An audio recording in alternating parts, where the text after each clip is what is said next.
Monsieur le Premier vice-président, cher Frédéric, chers collègues, mesdames et messieurs, à quelques mois de la fin de mon mandat, l'objectif qui avait été fixé et rempli, c'était un objectif consistant à remettre les questions scientifiques au cœur de notre communauté constituée de 4 établissements membres et 13 établissements associés. Nous avons eu aujourd'hui, ce matin, notre 10e ou 11e, je ne sais plus les compter, journée scientifique de site. Et lors de celle-ci, nous avons eu l'occasion de pouvoir faire le bilan, alors provisoire ou définitif selon l'état d'avancement, de 5 des projets d'amorçage qui avaient été financés il y a maintenant 18 mois dans le cadre de la mission de projet. Et cette mission de projet, c'est cette mission qui, sous l'impulsion des 2 premiers vice-présidents qui se sont succédés, Gaël Lissorg et puis désormais Frédéric Bourquin, c'est cette mission de projet donc, qui nous a permis, à travers un certain nombre d'actions, de remettre véritablement la science au cœur de notre communauté. À travers un certain nombre d'actions, le pôle universitaire d'innovation notamment, sur lequel cela a débouché, j'en dirai un mot tout à l'heure, s'agissant de tracer les perspectives, et puis donc d'ores et déjà les financements d'un certain nombre de projets. Ce sont aujourd'hui entre 25 et 30 projets qui ont été menés à bien ou qui sont encore en cours. L'objectif étant de procéder à des transformations. C'est l'un des objectifs de cet appel à projet amorçage, en se situant à 3 interfaces. Les interfaces institutionnelles entre nos établissements membres et nos établissements associés. Et je suis très heureux de voir que la plupart des projets qui ont été présentés aujourd'hui aient permis de faire participer la quasi-totalité des établissements qui constituent notre communauté, aux interfaces géographiques entre les établissements qui sont situés sur le pôle Créteil-Maison-Alfort et puis sur la cité Descartes, et puis aux interfaces thématiques enfin. Les thèmes d'ailleurs de la santé, de l'environnement et de la ville ont été extrêmement présents, c'était évidemment attendu. Et puis je suis très heureux que sur des thèmes qui sont des thèmes moins historiques à l'échelle du site, mais sur lesquels nous voulons être forts, je pense en particulier aux questions qui sont relatives à l'intelligence artificielle, on ait pu progresser et inclure ces projets. Certains projets, je pense en particulier à la question des vacances, alors vacances qui sont très très loin maintenant, hein, ça s'est fini il y a 15 jours ou 3 semaines, on a l'impression qu'on est rentré il y a 3 mois.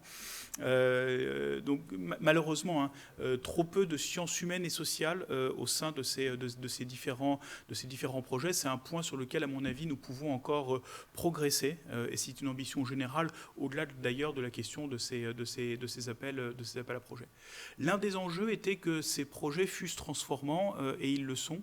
Je voudrais vraiment remercier les collègues qui ont présenté les projets d'avoir bien montré non seulement ce qu'ils avaient réussi à faire durant les mois durant lesquels ils avaient été financés par la commune, mais aussi les perspectives d'évolution, les perspectives d'accroissement des coopérations scientifiques. Et je suis très heureux de voir que parmi toutes ces perspectives qui ont été présentées hein, dans le cadre des présentations des 5 projets, il n'y avait rien de factice. On voit véritablement qu'on a réussi à enclencher quelque chose, que vous avez réussi à enclencher des dynamiques, et je m'en réjouis tout à fait. Quelques perspectives maintenant. Les perspectives institutionnelles, je dois vous le dire, à la date à laquelle nous parlons, ne sont pas totalement claires.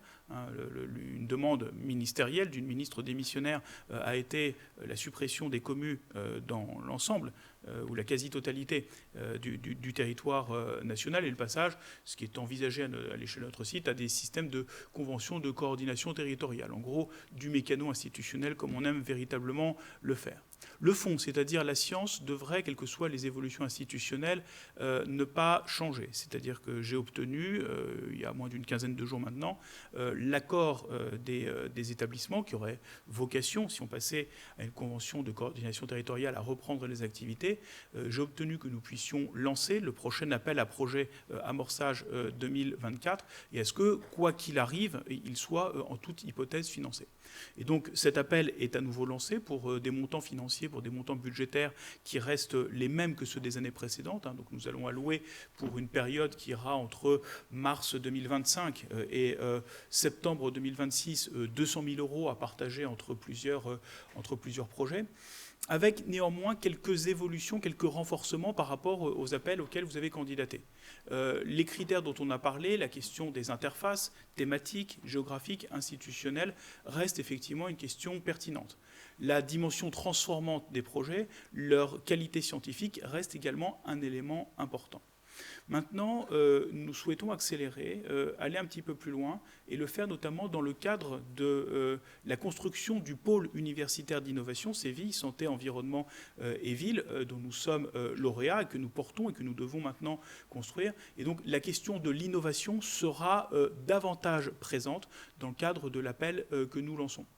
Ça ne veut pas dire que le projet doit directement permettre la création d'une start-up, permettre directement la co-innovation, s'appuyer directement sur une plateforme.